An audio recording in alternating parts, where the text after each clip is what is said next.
আজকে আমি একটা মন্দিরে এসেছি, শিব মন্দির, মা কালীরও মন্দির। আজকে সোমবার, মনের ইচ্ছা ছিল আজকে শিব মন্দির আসবো। আমি মনের ইচ্ছা পূর্ণ হলো।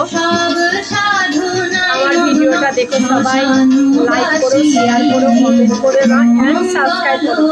এই যে এখানে বাবা ভোলা মহেশ্বর।